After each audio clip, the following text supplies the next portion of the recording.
We all have things that we bring with us on the commute when we go on public transport to make it that more livable. Whether you're putting headphones on your head so people don't talk to yourself, even if you're listening to an audiobook or music or not, or whether you're bringing a Kindle, your favorite jacket, things like that. There are 3 pieces of technology that I bring with me every time I get the BART here into San Francisco, and I wouldn't leave home without them, and I'm going to go through them now. How's it going, folks? My name's Marcus. Welcome back to the channel. If you're new here on this channel, I talk about technology, EDC, and anything that can help me live a happier, balanced, more productive life. So today I'm going to run through the things that I bring with me whenever I leave the house when I'm commuting. So when I get the BART, the Bay Area Rapid Transit, or the pretty disgusting train here in the East Bay in California, there's 3 things that I bring me every time I go there. Now, I'm not talking about the things like my headphones. I always have headphones on when I'm on BART. It's actually pretty loud on BART, but also I don't really want people to talk to me. I want to get into my own headspace, get in the zone, have the noise cancelling on, and that's kind of a no-brainer for me. I would always go with either my over-my-ear headphones, or I'd bring my iPad, my AirPods with me, AirPod Pros or AirPod Pro 2, but I won't leave home without those. But these are some of the more unique things that I bring me whenever I go. So, as you know, I always have a pocket knife, I always have my wallet, my keys, my ID. All of those things go without saying. These are the above and beyond, the things that just make it really comfortable that I bring with me. And the first one up on my list is my Mugga. Now, this is new to me. I've only had this for a little while. I did used to have the Ember before COVID. Actually, I left it on my office desk. The day when we left on that Friday, where we all thought we were going home for 2 weeks, I left my Ember on my office desk, and 3 years later when I went back to get it, it wasn't there anymore. So it got lost somewhere in the COVID cleanup. So I got this Mugga mug. And what this Mugga mug does, if you've not seen one before, is it's got a little heating element in it with a battery. So what I can do in the morning is I put my black coffee inside it. Anyone who doesn't drink black coffee, if you put milk with it, I'm not sure what's going on there. Please try and explain that to me. So I put my black coffee in this mug, and I'm able to set the temperature that I want to maintain it at. Now there's a little battery indicator in it as well that shows you exactly what's going on with the mug. And it's at 69 degrees Fahrenheit right now as I look at it here. It's got a really nice lip. I like drinking from it. So the cap screws off, which makes it easy to put the coffee in and out of. But the lip is super easy because I like to keep it sealed on BART, or when I'm in public transport, I don't want to have just it open all the time. So you can just pop it, take a sip, you pop it again, and it closes. So really, really nice, and feels nice, soft, and smooth on your lips when you're drinking from it. I like to set the temperature quite low, so this goes up to I think 165 degrees or something for people who like to keep their coffee piping hot. I keep it at about 130. That's I like it to be drinking temperature. I like to be able to take a big gulp of coffee. I don't need to be just sipping tiny sips of it. So I like to let it cool down a little bit, but maintain it at that perfect temperature for me the whole way in. It takes me about 45 minutes to an hour to get in, so I'll keep my coffee at that temperature until I get into the office. It's got USB-C charging, which makes life easy, so it's standardized in terms of all the cables you'll need. Pretty easy to charge, and I'm very happy with it. As I said, I'm really happy with this. I've only had it a few weeks, but it's become one of my essential don't leave home without it items in the morning. Sitting on BART with a nice warm cup of coffee at the temperature that you like drinking it at is kind of a luxury, and helps you get out of the environment into your own head and kind of enjoy the commute a bit more than you might otherwise. The second thing that I bring with me on my commute is the Miyoo Mini V2. So it's basically a games console that looks exactly like the original retro Game Boy. So the Game Boy had this original coloring. It's got the same kind of plastic feel. It's really, they've done an amazing job of making all of us folks from the 80s, born in the 80s, just really feels like the original one, albeit a hell of a lot smaller. So compared to, I've got a Game Boy Advance here, one of the original Game Boy Advances, and it's significantly smaller than that. And you don't have to carry the games around with it because it's got a little micro SD card inside it that has thousands of games on it when you buy it. Anyway, I'm getting ahead of myself.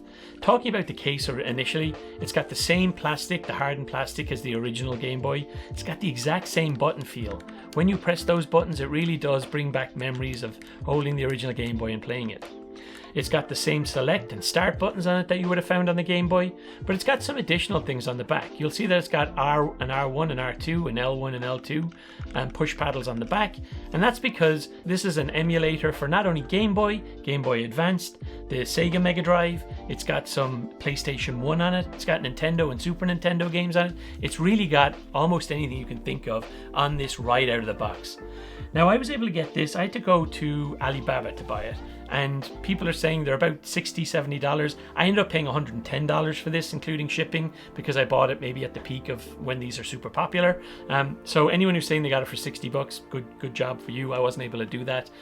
But for $110, fantastic little game console. It comes with a really solid battery and it's easy to charge, lasts a long time.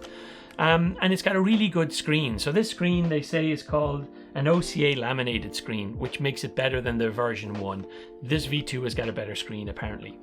Now, some of the real advantages of this over the original Game Boy are, one, first and foremost, you don't have to carry all these console little games around with you everywhere you go. It's cool and retro, and I like these, honestly, it's why I keep them. But having thousands of games and just picking a game I haven't played for 30 years on the morning on the way in, figuring out, finding something I haven't seen in so long, like there's something like 13 or 1400 Game Boy games on here alone. It's just great having this in a tiny little thing in my pocket. The second thing as well, though, is that you can pause and save games. Like with the original Game Boy, you had to finish the game. If you wanted to get to the end level and beat the final boss, you had to keep it on. If you ran out of battery or you needed to pause to go into work, tough luck, you have to start the game from the very beginning. No saving, no memory. Whereas this, you can save a game and continue on, so it makes it much more commuter friendly, which is why I love it. On the bottom, you'll see it's got a USB-C, it's got an SD or a micro SD memory card slot, and it's got a 3.5mm headphone jack if you want to wear your headphones so that you can hear all those amazing 8-bit sounds on it. Have a listen to this. Don't you love it? And then on the side, it's got the same volume up, down bottom that you would have seen on the original Game Boy, and it just, oh, it's so awesome. For $110, if you don't have one of these, go get one. They're brilliant. I can't recommend them enough. The third thing that I bring with me everywhere is maybe a little bit less exciting than the Miyoo Mini, but this is just a 4000 milliamp hour charger that I picked up along the way. I'll put a link in the description for this below. The reason I like this one is it's so tiny, I can stick it in my pocket on BART. I have other ways of charging my phone, but just if I'm on BART and I don't want to be pulling out cables, I don't want to be wrestling with things, but if my watch is going to die, or if for whatever reason my phone is going to die, I like to be able to have this for sheer simplicity. Now, the reason I like it is because when I take my watch off, if I don't want to be just taking it off on BART, it's a place where you could be mugged or robbed. So what I do is I attach my watch to it like this, and I stuff it back in my pocket because it has a Qi charging watch charger built into the face of it. So I really like it for that reason, that I can tighten the strap on it, stick it in my pocket, it feels safe and secure, and I'm not going to get my watch stolen, but it's charging, and when I get to where I'm going, it doesn't do it very fast, it does it really slowly actually, but it still is charging my watch, or at least keeping it at the battery level it's at until I get to the place where I need to be. Second thing is it's got a USB-C outlet on it, and I carry a tiny cable with me. One tiny cable, which means I can charge my phone, and with having something this small, I can charge my watch and my phone in my pocket at the same time to help me to get where I'm going, and it's why it's one of those essential things I bring with me wherever. As I said, link in the description below. Now, the last thing I bring with me, just a bit of a bonus item. I know I said there was 3 things I always bring with me. There is one, a fourth one, and I've been bringing this with me for about 6 months now, and it's this little decision-making dreidel. It's got 4 sides on it. It says yes, it says no, it says maybe, and it says never. And sometimes for fun, if I'm trying to figure out what should I do next, should I go to a restaurant, small life decisions rather than major, I'll spin the dreidel to see what it says, ask it a question, and for fun, it'll give me an answer. Like in this one, dreidel, tell me, am I going to be a super famous YouTuber? Burn.